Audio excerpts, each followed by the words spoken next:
Assalaamu alaikum warahmatullahi wabarakaatu. Ashama akkam jirtu toleegaa hordoftootaa fi jaallatamoo kabajamoo chaanaalii yuutuubii barsiisaa Jamaal.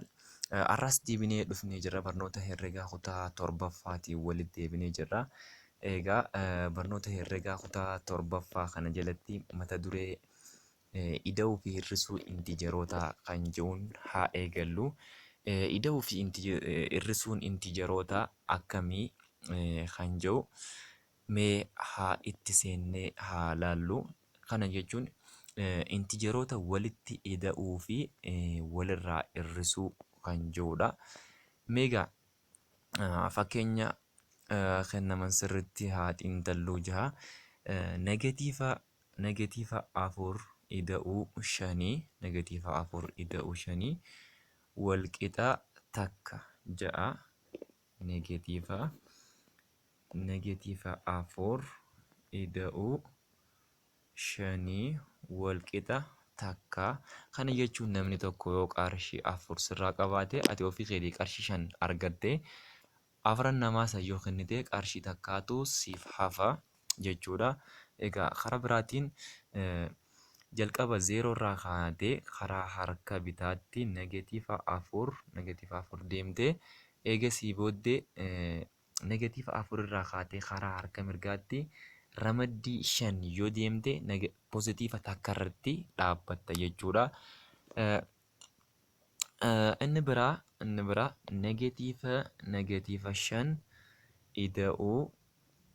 negatiiva 5 ida'uu afurii ja'a.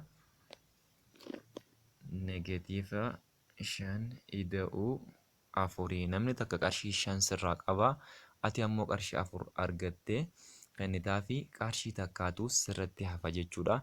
Kana jechuun jalqaba eega 0 irraa kaatee ramaddii 5 gara harka bitaatti deemtee eegasii ammas karaa harka mirgaatti ramaddii 4 gaafa deemtu negatiiva takka irratti dhaabbatta jechuudha. Kun maal agarsiisaa? Intijerii. Negatiivni 5 intijeriidha. Afuris intijeriidha. Kana jechuun maal nutti agarsiisaa? Intijeroota walitti ida'uu nutti agarsiisaa jechuudha. Intijeroota walitti ida'uu nutti agarsiisa. Inni biraa intijeroota walitti ida'uu kanaas intijeroota walirraa hir'isuudha. Walirraa hir'isuu kana keessatti negatiiva 6 hir'isuu 3 kan jiru kana pozitiivaanis ibsuu ni dandeenya. Negatiiva 6 hir'isuu 3 kan jiru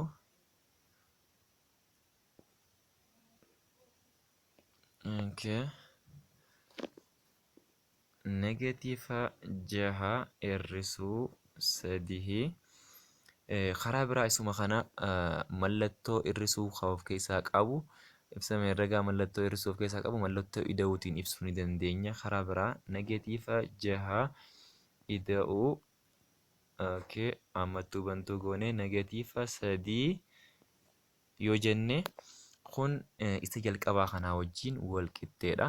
Nama tokko qarshii 6 irraa liqeeffattee deebitee qarshii 3 ammas yoo itti dabalatte qarshiin namaa san qarshii 9 sirrattaati jechuudha. Kana jechuun intijeroota hir'isuu jechuudha yookiin intijerii mallattoo wal fakkaataa qaban walitti ida'uu. Negatiivni yoo walitti ida'amu ida'amtuun san lamaan lachuutu yoo negatiivi taate jechuudha. Negatiiva 6 ida'uu negatiiva 3 ida'amtuun lamaan walitti ida'amaa jirtu lachuutu negatiiva waan ta'eef firiin argamulleen negatiiva 9 ta'a jechuudha. Firiin argamulleen negatiiva 9 ta'a. Inni itti aanu kun egaa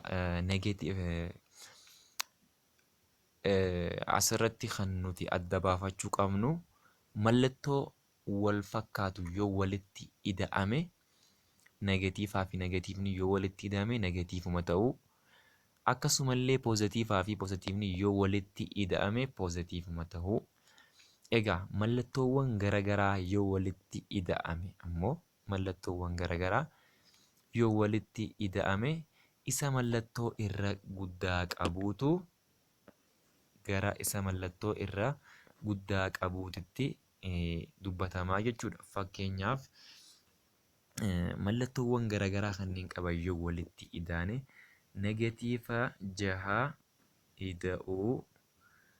ida'uu 3 yoo jennee mallattoo garaagaraa qaba. As keessatti yoo laalle gatii guddaadhaan kan taa'ee jiru negatiiva 6, poozitiiva 3 ammoo gatii xiqqaadhaan taa'ee jiru. Isa kana akkuma jirutti negatiiva kana irraanfannee lafa kaa'anna. San booddee lakkoofsa guddaa 6 kana irraa 3 hirrifnaa. 6 irraa 3 yoo fuune 3tu nu hafaa jechuudha. Mallattoo duraan negatiiva lafa kaa'anne san finnee bira keenyaa jechuudha. Kanaafuu negatiiva 3 ta'a jechuudha. Negatiiva 3 ta'a. Kana jechuun namni tokko qarshii 6 sirraa qabaa. Yoo qarshii 3 kenniteef qarshii 3tu sirratti hafaa jechuu argisiisa. Egaa inni biraa yoo fakkeenya fudhanne ammallee poozitiiva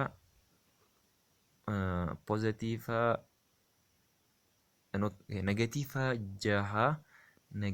6 ida'uu 9 yoo jenne as keessatti gatii guddaa kan qabu poozitiiva 9 akkuma jirutti kanaas maal goonaa lakkoofsi inni irra guddaa ta'e poozitiivii waan ta'eef mallattoo poozitiivii lafa kaa'anna.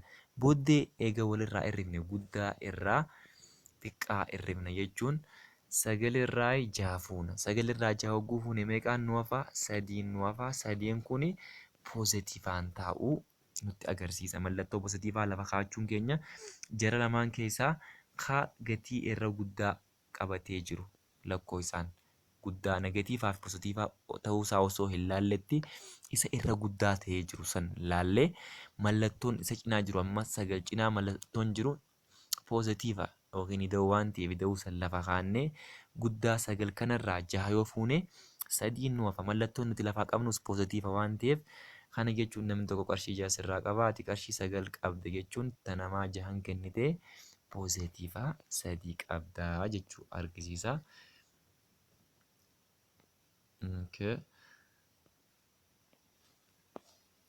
Mee fakkeenya kana haa laallu. Oromiyaa keessatti bakka yookiin lafa ol ka'an ta'an keessaa tokko gaara Baatuuti. Gaara Baatuuti jedha. Baalee keessatti argama. Tulluun kun diriira galaanaa irraa meetira 4307 ol dheerata. Karaa biraatiin ammoo naannoo Affaar keessaa lafti dhooqa Daankil Daalool immoo sirriirra galaanaa gaditti meetira 116 ta'ee qabaa jira. Fageenyi fiixee gaara Baatuutii fi jala gadi bu'iinsa Daankil Daalool gidduu jiru meeqa ta'a jedha. Kana jechuun tulluu Baatuu jechuun kan inni dheeratu 4307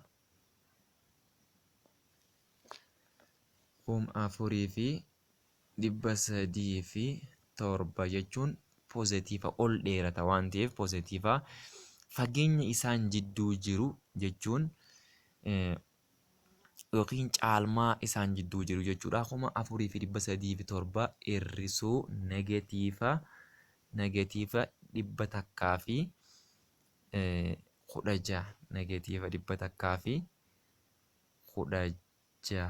116 gad diriira galaanaatii gaditti meetira 116 gad dheerata waan gadi fagaata waan ta'eef amma gaa tole isaan lamaan kana 4,307 hir'isuu negatiiva 116 gaafa jennu 116 gaafa jennu negatiivaa fi asitti 4,307 hir'isuu negatiiva 116 gaafa jennu negatiivaa fi negatiivni bakka tanatti walitti aanee mul'atu kun poozitiivatti wal jijjiira. Kana booddee 4,307 ida'uu 116 dhibba takkaa fi 16 jenna. Zeen kana booddee walumatti idaanaa jechuudha. Walitti gaafa idaanu 6 fi 7 13 ta'a. 3 reesnetti akka qabna. Ishee asii 0 fi takkaa fi takka 2 ishee ammallee takkaa fi 3